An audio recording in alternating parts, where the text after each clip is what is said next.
knowledge valorization platform connects players in Europe with ambition. Hello there!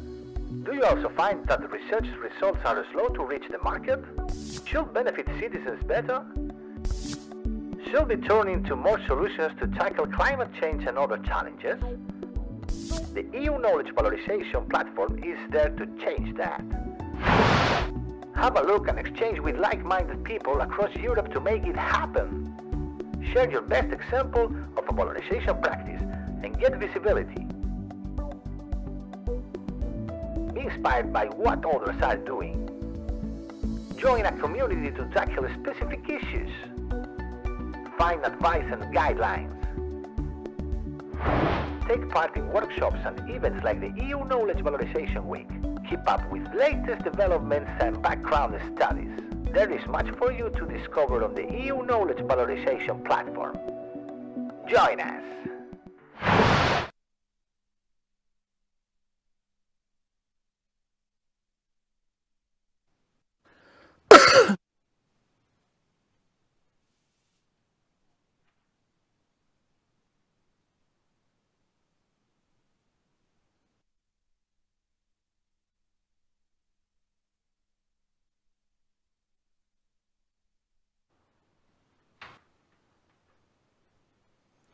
Thank you for joining this valorization talk dedicated to intellectual asset management.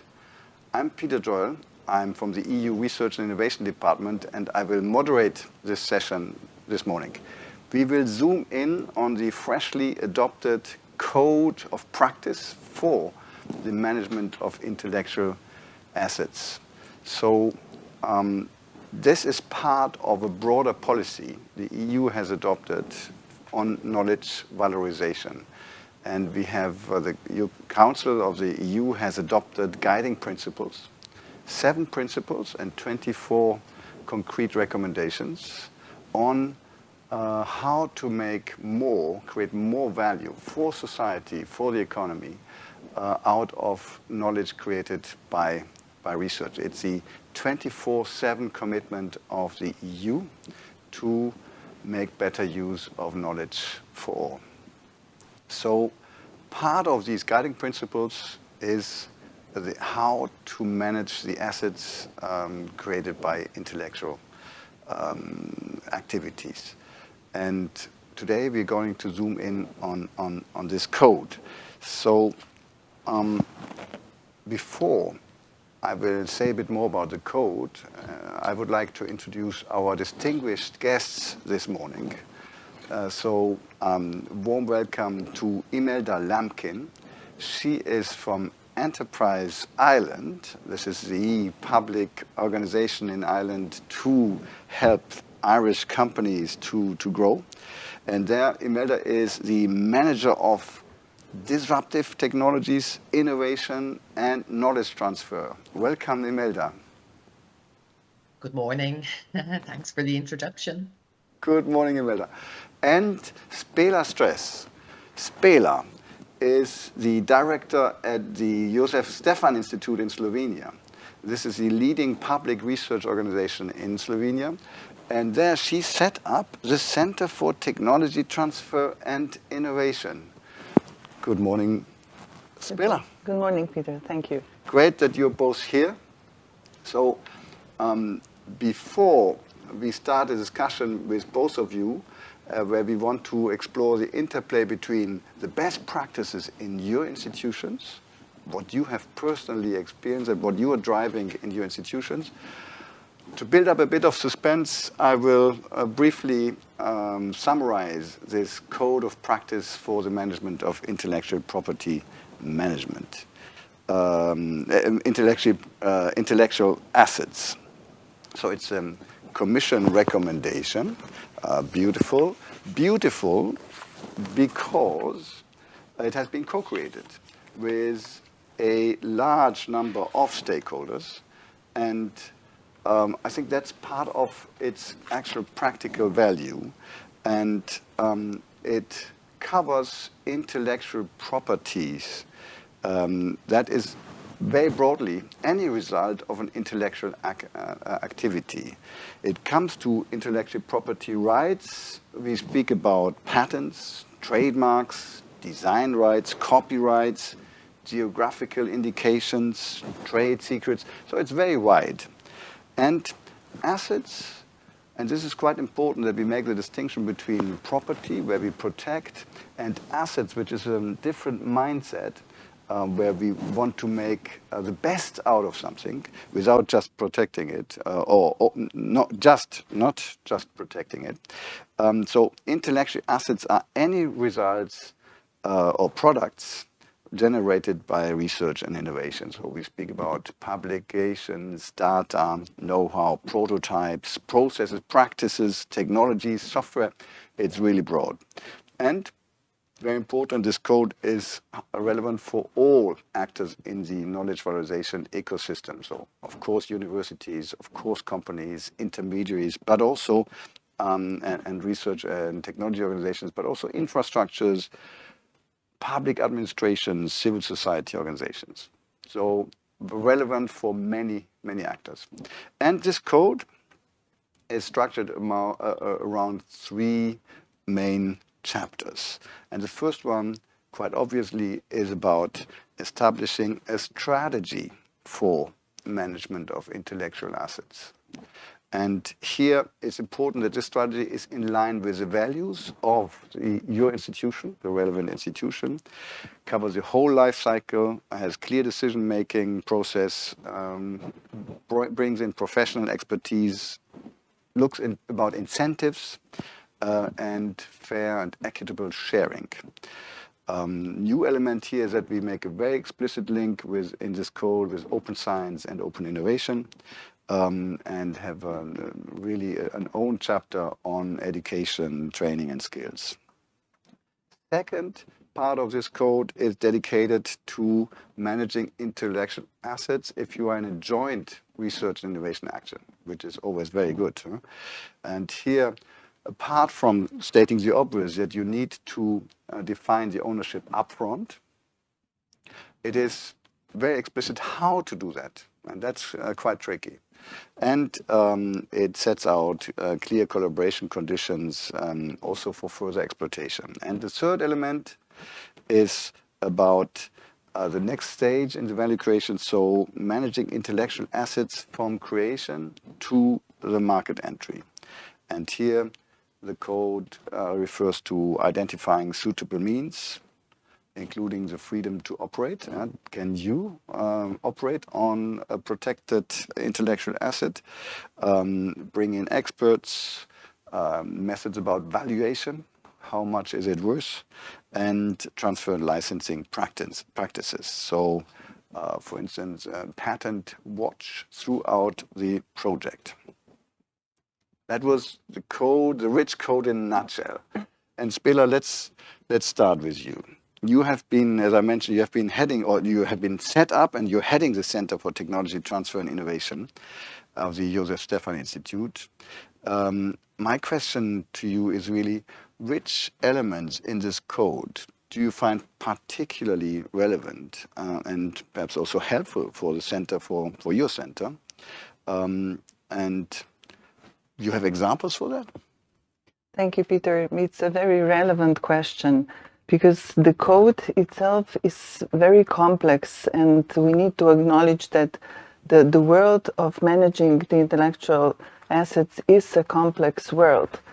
And in that sense, I think there are two elements that I find particularly inspiring, and inspiring also for the stakeholders that we work with in this innovation world. And I think the emphasis on open science is very relevant for our researchers. We are still striving to present to everyone that open science is in no way in conflict with intellectual asset management, and it's a very important message for the researchers and for other stakeholders. There's no conflict. The management and the open science principles actually go hand in hand. And it's also important that the elements of open science in terms of evaluation of a particular researcher, of a group they work with, of a research program, of the institution or of the whole system, these two things are connected. So we are dealing with public financing here, and the intellectual asset management is the core point in bringing the value to the actual end stakeholders, and that is the society. And the code of practice is putting this into context, in particular for myself, with the open science principles, with the connection with the open science principles. But also the second example I wanted to put forward is on the other side of the spectrum of the TRLs, we need to have access to the venture capital for the innovation. And I'll just put forward a local example of ours. I come from Slovenia, and recently there has been a venture capital fund set up. It's called Vesna. It's a Slavic goddess of prosperity, and it's been built together by two countries, Slovenia and Croatia, by the national banks, by the whole research system, with the support of public research organizations, with the support of the ministries, and of course with the support of the European Innovation Fund. So it's an example that brings together exactly the principles of the code of practice of intellectual asset management, as it starts with the strategy for the management in the beginning within the research organizations, trying to stimulate, to incentivize the researchers to participate in the valorization process, and then step by step leading them towards the realization of this innovation in the market. And this is a very good example of how the code of practice can influence positively the world around us and actually bring some results. Very interesting. And I think we have to come back to Vesna, the goddess of prosperity, because it's also about what we want to achieve. It's not just knowledge transfer for the sake of knowledge transfer. Very, very interesting. You organize with your institute yearly events on international technology transfer. Let's look a bit at the international dimension aspects. Are there any similarities or differences you would like to highlight between the approach adopted in this new code and the international approaches to intellectual asset management? Yeah, in International Technology Transfer Conference has started to develop gradually already in 2008. So we have a 15-year history behind that, and there's been different parts of the conference that we've been trying to set up through the years, from scientific papers on innovation to the main sessions that would bring forward the issues of the role of technology transfer offices in and maximizing the impact of their work. Our goal was always to include as many stakeholders as possible, but this year it's going to be a very special event because we're also joining forces with the European Commission in the Tour de Capitale practice. So we are going to bring even more stakeholders, even wider participation, and that's again following exactly the code of practice in the intellectual asset management. Mm-hmm. Can I ask you, do you see the code as a challenge for you, or more specifically the technology transfer offices? I heard some saying we are not that central anymore in this ecosystem, or is it rather reinforcing the role of transfer offices? I think it's all about incentivizing different elements of this system in a proper way to collaborate for the benefit of everyone. And the code is not, it's not a stumbling block. On the contrary, with its intention to bring people together, the stakeholders together. It's putting actually everyone into the center place. Yeah. And everyone should play their role. Perfect. We stop here for a moment and turn to Imelda. Imelda, the Irish Disruptive Technology and Innovation Fund to SMEs and research performing organizations. Looking from that perspective, how important do you think it is to raise awareness and provide guidance on the management of intellectual assets? How important is that really for SMEs, so small and medium-sized enterprises? Peter, we find it very important, incredibly important, I would say, not only for our SMEs, but for our national research and innovation strategy as a whole. And so we're currently working to a strategy of Impact 2030. And it's really important that we're maximising the benefits of anything coming out of our publicly funded research system.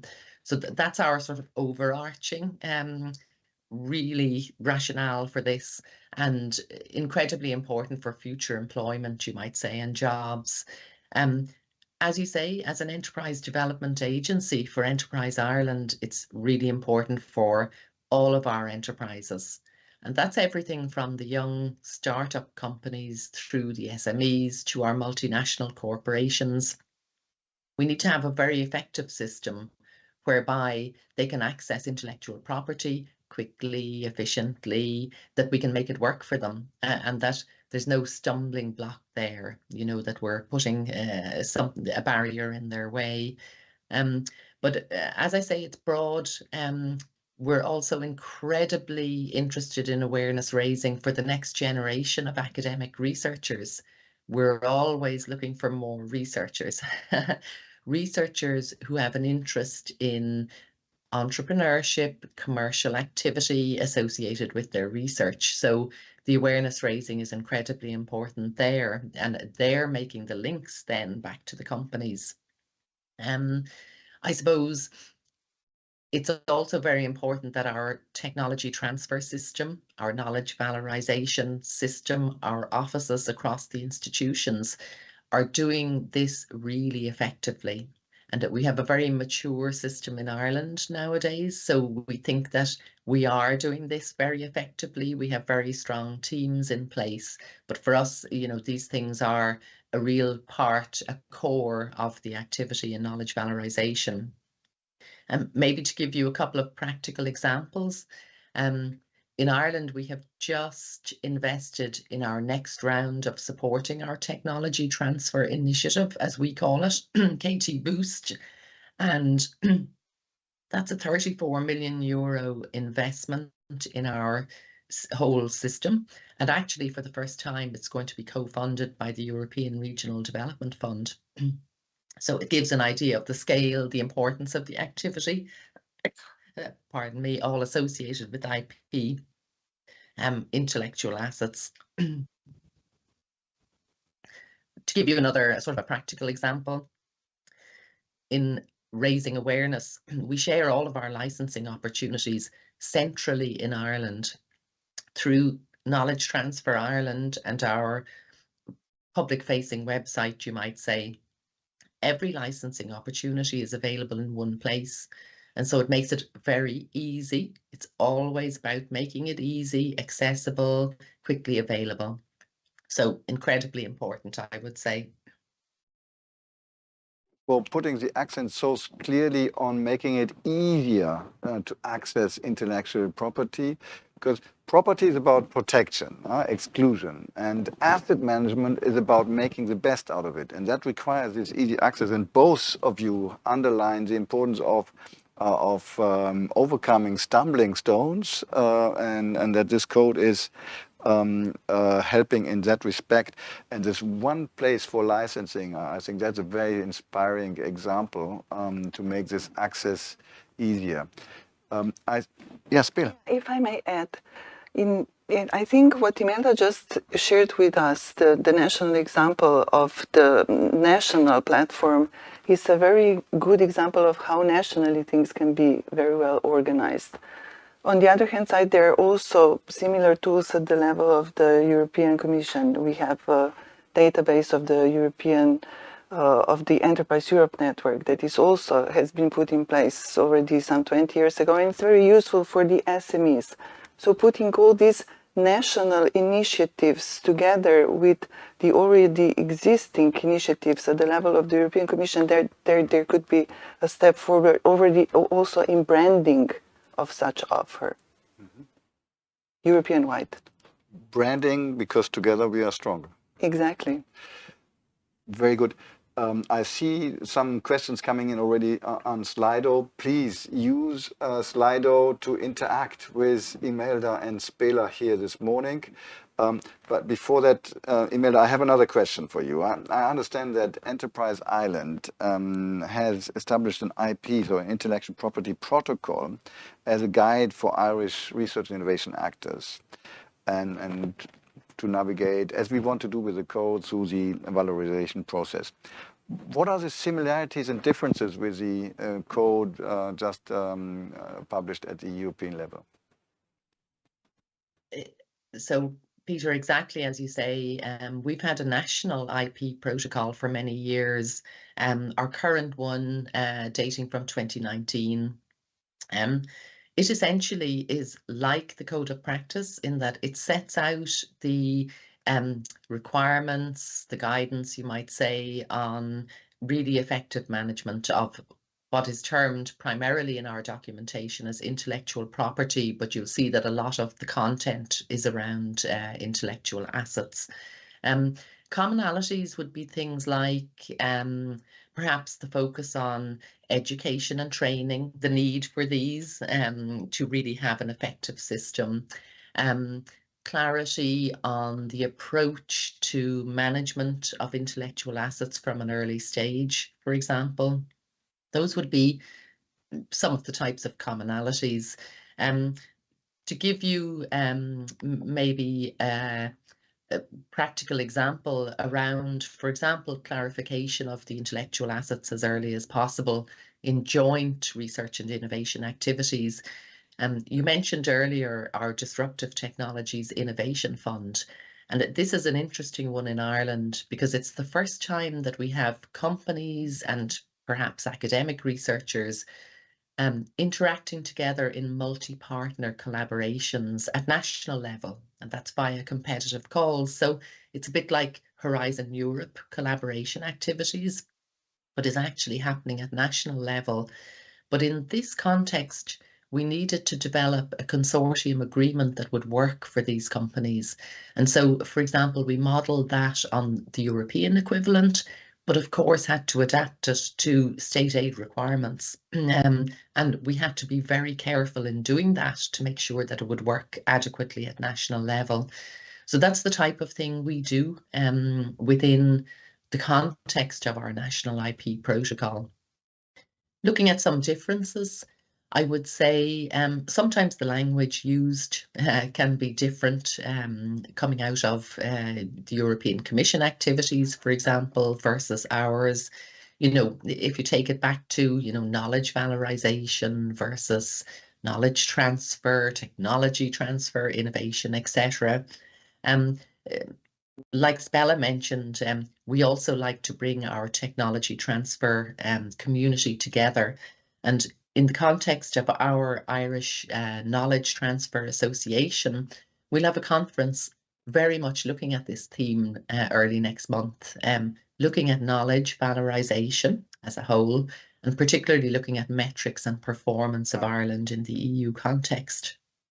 So we're conscious of changes in language and in keeping up to date and making sure that we're doing something interesting and interesting more broadly in the context of intellectual assets, data, etc., which is very important to Enterprise Ireland.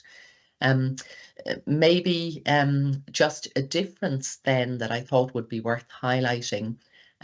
We see our national IP protocol as a living document.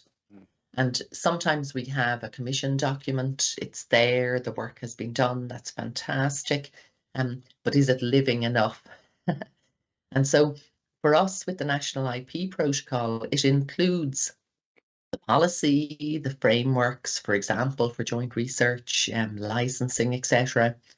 But it also includes a full set of practical guides where we have templates, we have suggested text, for example, where any small company or researcher new to the protection of their intellectual assets, perhaps, can come in and they can use this material as a starting point. And that's very interesting because it takes the sting out of an area that they might be afraid of, they might not be used to. Here we can provide them with the starting point, and again, coming back to the point around being able to manage intellectual assets quickly, painlessly, when you want people to concentrate on their research and their innovation activities. So anything that makes the new code of practice more into a living document, I think is very welcome for all of the countries and the relevant organizations. Thank you, Imelda. I'll take up the challenge.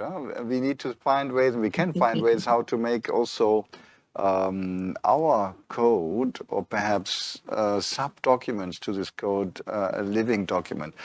Do you have similar experience in Slovenia as regards flexibility and making it a living document, living support? We have a very good ongoing example of that. We have a working group at the Ministry of Science and Innovation that is preparing an action plan. And it's a co-creation again with the stakeholders. So the members of the working group come from very different environments. It's not just from the ministry, not just from the policy part. That's why also the public research organizations are participating very actively in building the steps for the development of our research and innovation and valorization space in Slovenia. And I think that the majority of the countries in Europe is actually following this lead. So it's important that the European Commission sets an example in that sense.